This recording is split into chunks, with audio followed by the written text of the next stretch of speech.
నమస్తే అండి, welcome to Tree media.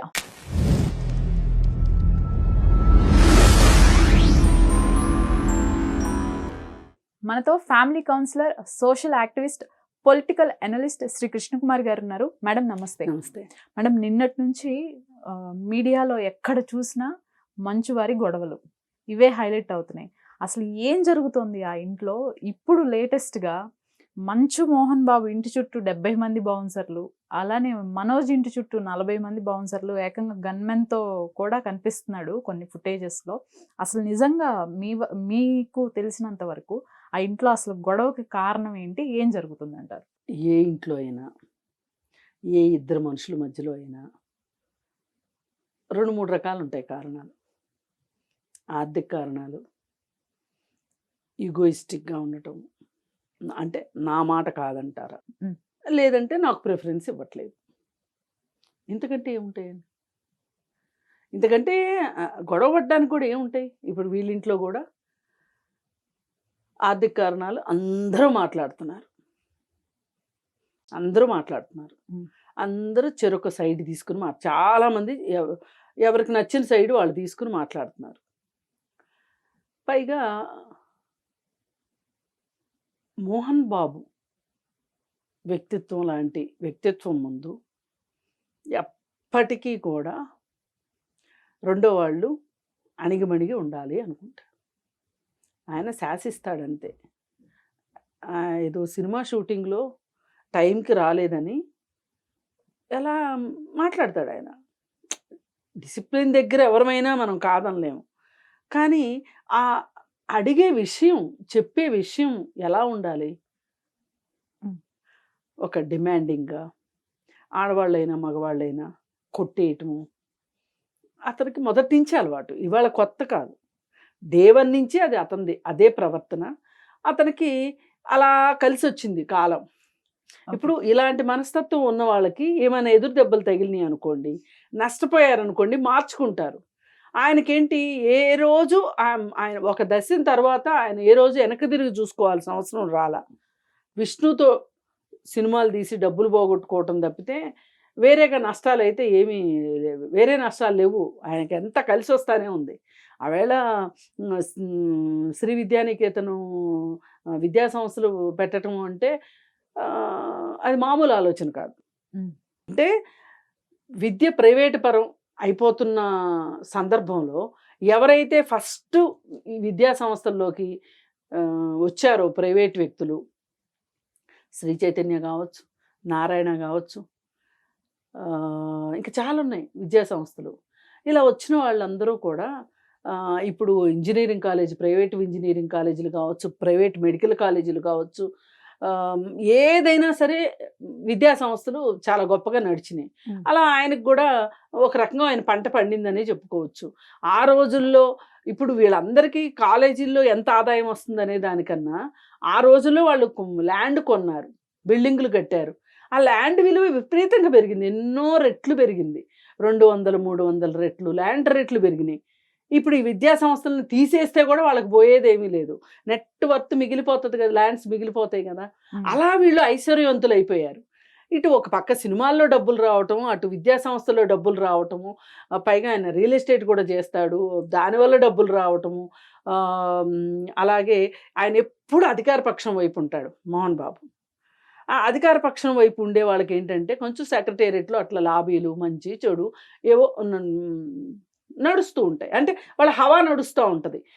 ఈ రకంగా చూసుకుంటే ఆయనకి ఏ రోజు ఆయన మాటకి ఎదురు లేకోకుండా, ఆయన ఎదురుగా ఉన్న వాళ్ళంతా ఎస్ బాస్ అనుకుంటా ఉండే మనుషులతోటి ఆయన చుట్టూ నిండిపోయాడు. ఆ నిండిపోవడంతో ఆయనకు అదొక రకమైన ఆ మనస్తత్వం ఎంత డిఫెక్టివ్ మనస్తత్వం అయినా సరే, ఒక రకంగా అలాంటి మనస్తత్వం, పెత్తందారి మనస్తత్వం మంచిది కాదు. అయినా కానీ ఆయన కలిసి వచ్చింది కాబట్టి, ఆయనకి ఎదురు దెబ్బలు తగలలేదు కాబట్టి, ఇది చాలా కరెక్ట్ అనుకుంటున్నాడు ఆయన. సరే, ఆయన అలా ఉన్నాడు. అదే విధానం పిల్లల దగ్గర కూడా చూపించాడు ఆయన. మంచులక్ష్మి నచ్చిన అతను పెళ్లి చేసుకుంది. పెళ్లి చేసుకుంటే వాళ్ళ ఇంటికి వెళ్ళి వాళ్ళని రౌడీలు తీసుకొని ఊర్లోకి వెళ్ళి వాళ్ళని కొట్టి కూతురుని తెచ్చుకోవాలనేది అతని ప్లాను. కానీ డామిట్ కథ అడ్డం తిరిగింది అన్నట్లు వాళ్ళకి ఊర్లో వాళ్ళందరూ సపోర్ట్ వచ్చారు. వాళ్ళు చాలా పేరున్నోళ్ళు, గొప్పోళ్ళు. ఈయన 1000 జన్మలు ఎత్తినా, లేకపోతే ఇంతకు 100 ఇంతలు డబ్బులు సంపాదించినా, అలాంటి కుటుంబంలో బియ్యం అందటం అంటే మామూలు విషయం కాదు.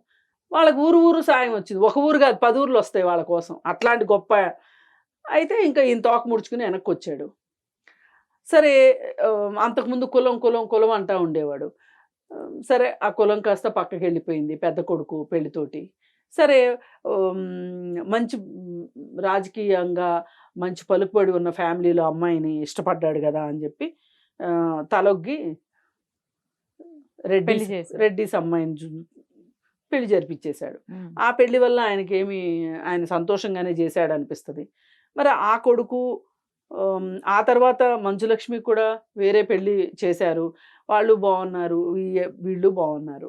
ఇకపోతే మంచు మనోజు కాస్త విలక్షణమైన మనిషి ఆ ఇంట్లో. లక్ష్మి కాస్త మధ్యస్థంగా ఉన్నట్టుంటది. విష్ణు దాదాపు తండ్రి లాంటి మనస్తత్వమే విష్ణుది కూడా. కాకపోతే ఆయన నాటు, ఈయన నీటు, అంతే డిఫరెన్స్. ఉమ్. సరే, లక్ష్మి కాస్త అటు ఇటు మధ్యస్థంగా ఉంటది.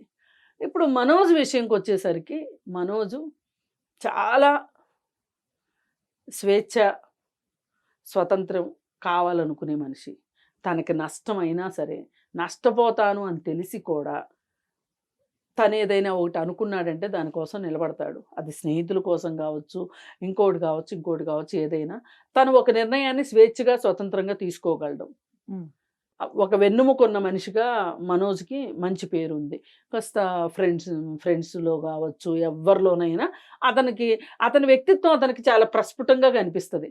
ఒక నంగనాచితనం గావచ్చు, లేకపోతే ఒక మోసకారితనం గావచ్చు, అతి తెలివి గావచ్చు, అట్లాంటివి ఏమీ లేకుండా చాలా ప్లెయిన్‌గా ఉంటాడు మనోజ్. అందుకని చాలా సందర్భాల్లో మనోజ్ పెళ్లి విషయంలో నేను చాలా సపోర్ట్ చేశాను. అతనికి ఇష్టమైన అమ్మాయిని పెళ్లి చేసుకుంటే తప్పేంటి? తప్పు లేదు కదా! అతనికి నచ్చింది ఆ అమ్మాయి. ఆ అమ్మాయికి ఇతను నచ్చాడు. పెళ్లి చేసుకుంటే తప్పేంటి? ఆమెకు పెళ్ళయిందా? ఆమెకు ఒక కొడుకున్నాడా? ఇవన్నీ అనవసరమైన విషయాలు. ఈ పెళ్లి విషయంలో మోహన్ బాబు కొంచెం వాళ్ళిద్దరికి మధ్యలో దూరం పెరిగింది. ఆ దూరం పెరగటం ఎంత దూరం వెళ్ళింది అంటే,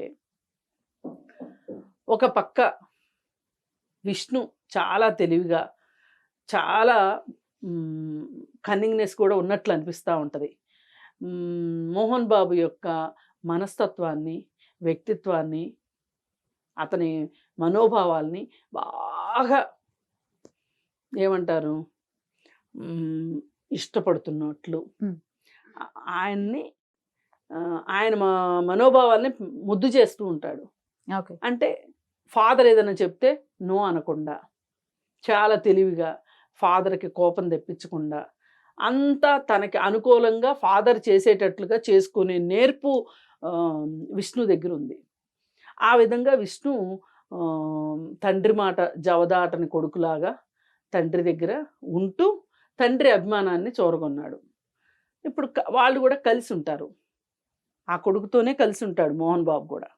ఇప్పుడు జలపల్లిలోనో ఎక్కడో ఫామ్ హౌస్‌లో ఉంటున్నారు కదా! అక్కడ కలిసుంటారు వాళ్ళు. హ్మ్. అయితే మనోజు బయటుంటాడు. తను మొదటి పెళ్లి ఎందు గురించి ఫెయిల్ అయిందో మనకు తెలీదు. ఈ అమ్మాయిని మౌనికని ఇష్టపడ్డాడు. మౌనికని ఇష్టపడితే మౌనిక కూడా రెడ్డీస్ అమ్మాయి. కాకపోతే ఆ అమ్మాయికి పెళ్ళయింది. తను డివోర్సీ. ఓ బాబున్నాడు. మరి ఈ పరిస్థితుల్లో ఈ అమ్మాయిని చేసుకోవటం ఇష్టం లేదు మోహన్ బాబుకి. ఆ విషయమే వాళ్ళిద్దరికి మధ్యలో కొంచెం తగాదాలు, గొడవలు అయినాయి. అయితే ఈ ప్రాసెస్‌లో మొండిగా అతను ఆ అమ్మాయినే కావాలనుకున్నాడు. హ్మ్. మరి చాలా ఇష్టంగా ఉన్నారు. నేను పర్సనల్‌గా కూడా కలిసాను వాళ్ళని. వాళ్ళిద్దరూ భార్యాభర్త చాలా మంచిగా, చాలా సంతోషంగా ఉన్నారు. నాకది బాగా నచ్చింది. ఆళ్ళు ఎంత పెద్ద ఇంట్లో ఉన్నారు, వాళ్ళకి ఎన్ని కార్‌లో తిరుగుతున్నారు అనే దానికన్నా, వాళ్ళిద్దరి ప్రెజెన్స్ చాలా బావుంది. చాలా అసలు కృత్రిమత్వమే లేదు. న్యాచురల్‌గా ఉన్నారు వాళ్ళిద్దరూ. నాకు బాగా నచ్చారు. హ్మ్. సరే, అంటే వాళ్ళ మనస్తత్వం అక్కడ క్లియర్ కట్‌గా మనకి కనిపిస్తుంది. సరే, ఆస్తుల గొడవలొచ్చినాయి మధ్యలోకి. ఆయన ఎప్పుడో పంచేశాడు అని ఆయన కూడా చెప్పాడు ఒక ఇంటర్వ్యూలో, ముగ్గురికి సమానంగా పంచాను అని చెప్పాడు.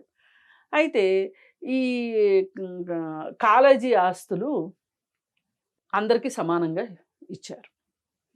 ఇస్తే దానిలో ఎక్కువ గ్రిప్ ఎవరికి ఉంది అంటే మోహన్ బాబుకు ఉండటం సహజం. మోహన్ బాబు తర్వాత మరి అంటి పెట్టుకుని ఉంటున్నాడు కదా తండ్రితోటి, విష్ణుకు ఉంది. ఓకే. ఈ విషయంలో మనోజ్కి ఎక్కడో తనకు అన్యాయం జరుగుతుంది అని అనిపించి అతను ప్రతిసారి ప్రశ్నిస్తున్నాడు. ప్రశ్నించిన ప్రతిసారి గొడవలు అవుతున్నాయి వాళ్ళ ఇంట్లో. ఇంతకుముందు కూడా వాళ్ళ ఇంట్లో గొడవ జరిగింది. Exact 2.5 years 2.5 years. బట్ దాన్ని కవర్ చేశారు. దాన్ని ఎలాగోలా కవర్ చేసుకున్నారు. ఈసారి కవర్ కాల.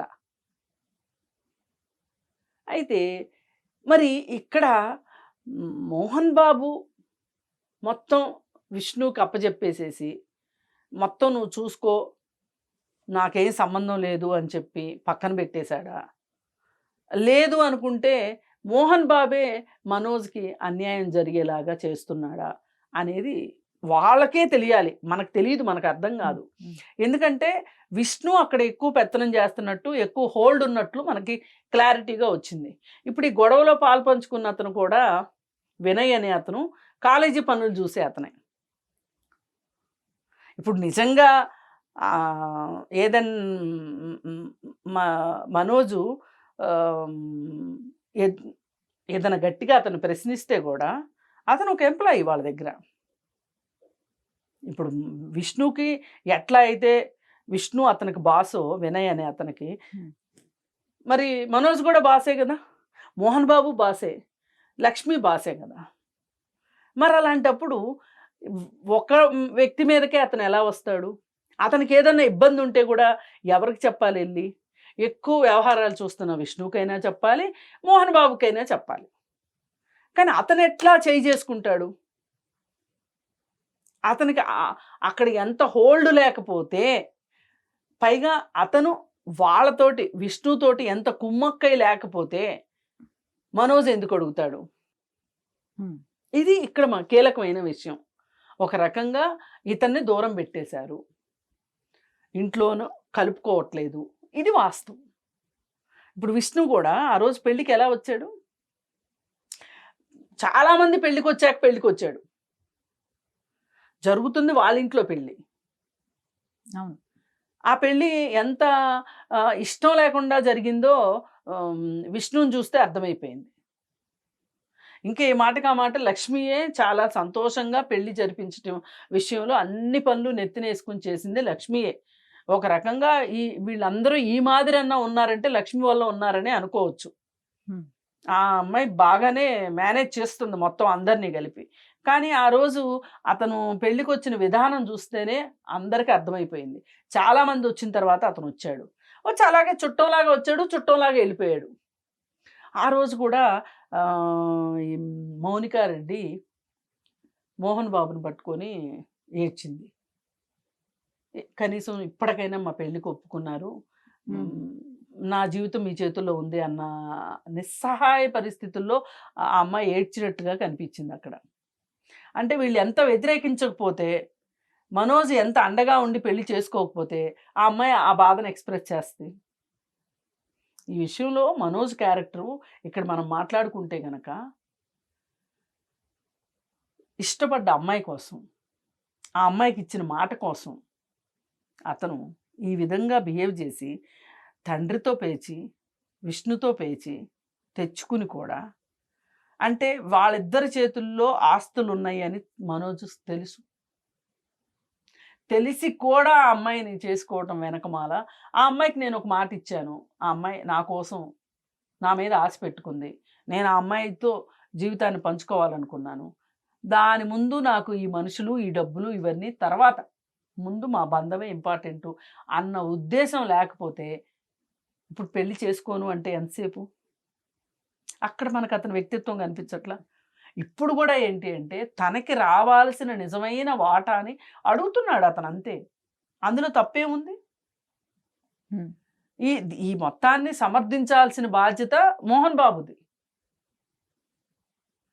సమర్థించాలి, మొత్తం సమర్థించుకోవాలి మొత్తం వ్యవహారాన్ని, అందరికీ న్యాయం చేయాలి. ఒక తండ్రి, 3 పిల్లలకి తండ్రి అతను అయినప్పుడు ముగ్గురికి న్యాయం చేయాలి.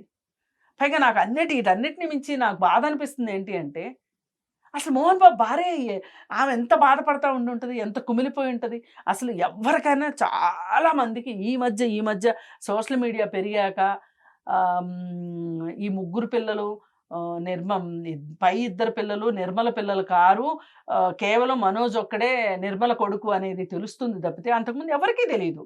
అసలు కూతురు ఉంటే ఎంత ప్రాణం ఆవిడికి. వాళ్ళ బట్టల షాప్‌కి వెళ్ళినప్పుడు చూస్తుంటే పెళ్లి కుదిరిన విషయం ఎవరికో చెప్తూ ఉంటే నేను నా చెవులారా నేను విన్నా. హ్మ్. ఎంత సంతోషంగా చెప్తుందో లక్ష్మి పెళ్లి కుదిరిన విషయం.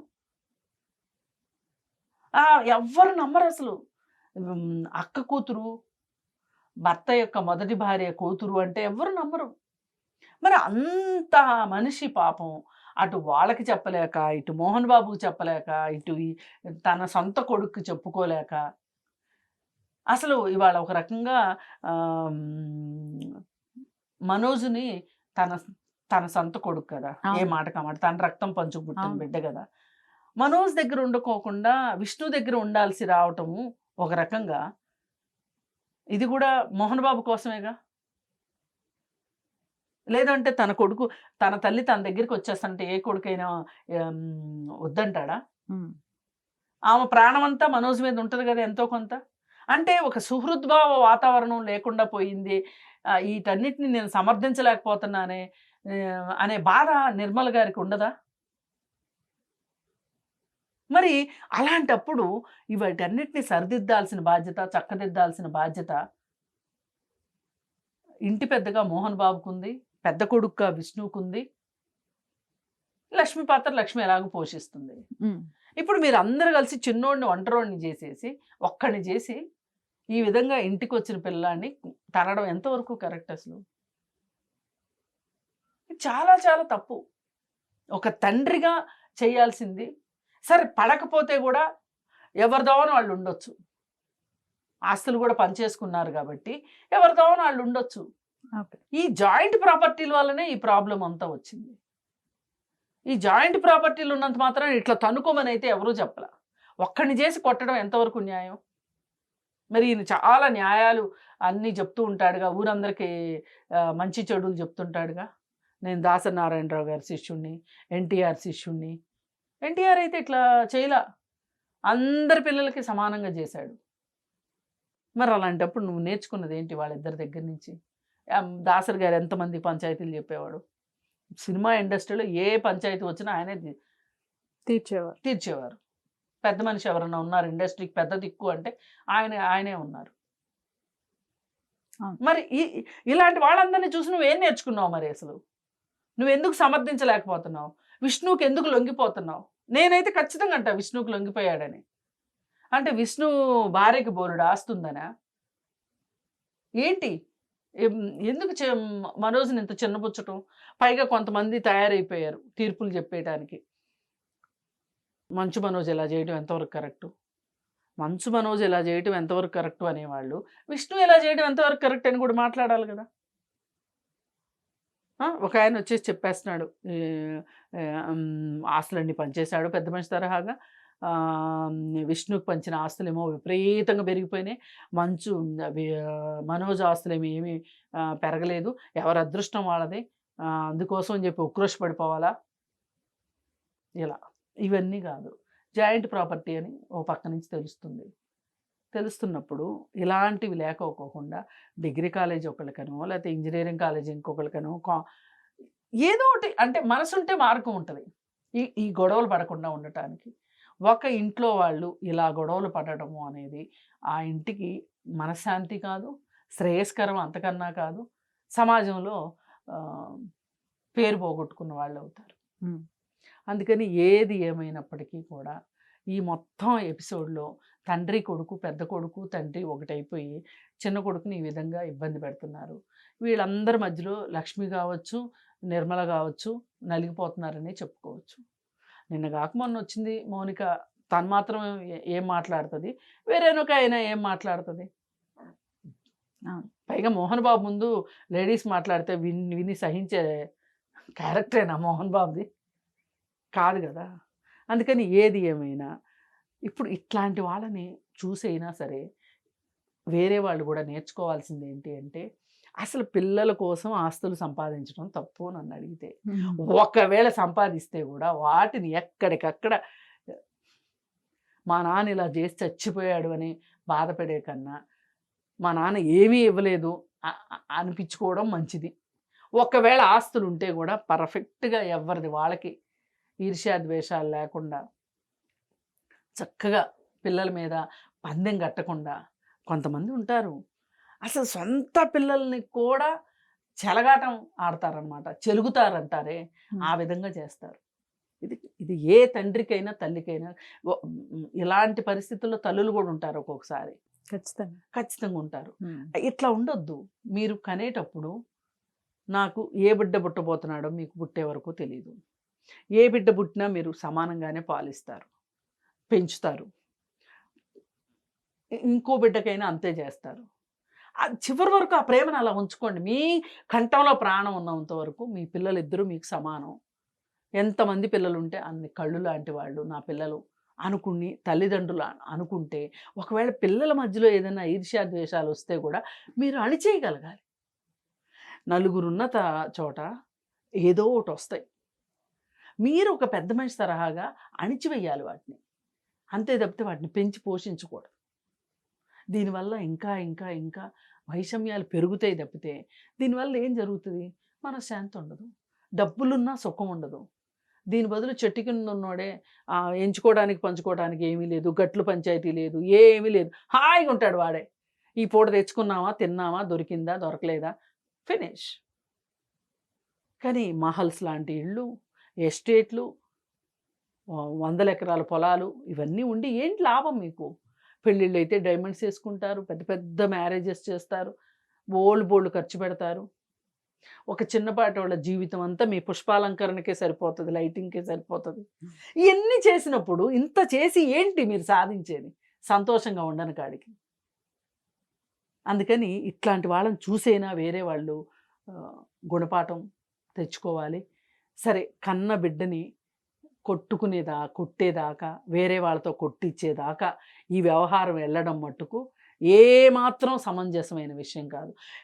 ఈ మొత్తం టోటల్ ఎపిసోడ్లో మంచు మనోజ్ తప్పు ఉన్నప్పటికీ, ఉందో లేదో మనకు తెలియదు, ఉన్నప్పటికీ కొట్టకూడదు. కొట్టింది అయితే కనిపిస్తుంది, అవును, కొట్టింది కనిపిస్తుంది కాబట్టి మనం ఎంతవరకు మాట్లాడగలుగుతాము? అసలు వాళ్ళకు ఆస్తులు ఎన్ని, ఎవరికి ఏది రాశారో అవన్నీ మనం మాట్లాడలేము, ఎందుకంటే మనకు తెలియదు కాబట్టి. మన కళ్ళకు కనిపిస్తుంది ఏంటి? తేట తెల్లంగా కనిపిస్తుంది ఏంటి? ఆ పిల్లోని పట్టుకుని కొట్టారు. ఇది తప్పు, చేయకూడదు. నువ్వు చిన్నప్పుడు పెంచే క్రమంలో తప్పు ఒప్పులు చేసినప్పుడు ఓ దెబ్బేసావంటే అర్థం ఉంది. పెళ్ళయ్యి అతనికి ఒక కూతురు పుట్టిన తర్వాత అతని జీవితంలో అతని భార్య ముందు అతన్ని కొట్టడము అనేది మట్టుకు ఒక రకంగా అసలు అతను ఆ క్షణంలో అతను ఎంత బాధపడి ఉంటాడు, అతని మనోవేదన ఎలా ఉండి ఉంటుంది. ఇప్పుడు ఎంతమంది వచ్చి సర్ది చెప్పాలన్నా అతను మళ్ళీ వెనక్కి రావటం అనేది చాలా కష్టంగా ఉంటుంది. ఇది మనం ఒక ఎమోషనల్గా ఆలోచిస్తేనే మనకు అర్థమవుతుంది. ఇలా ఎవరైనా వాళ్ళ ప్లేస్లో మనం ఊహించుకుంటే ఆ బాధ ఏంటో మనకు అర్థమవుతుంది. అలాంటి పనులు అయితే చేయకూడదు, నా ఉద్దేశం అయితే.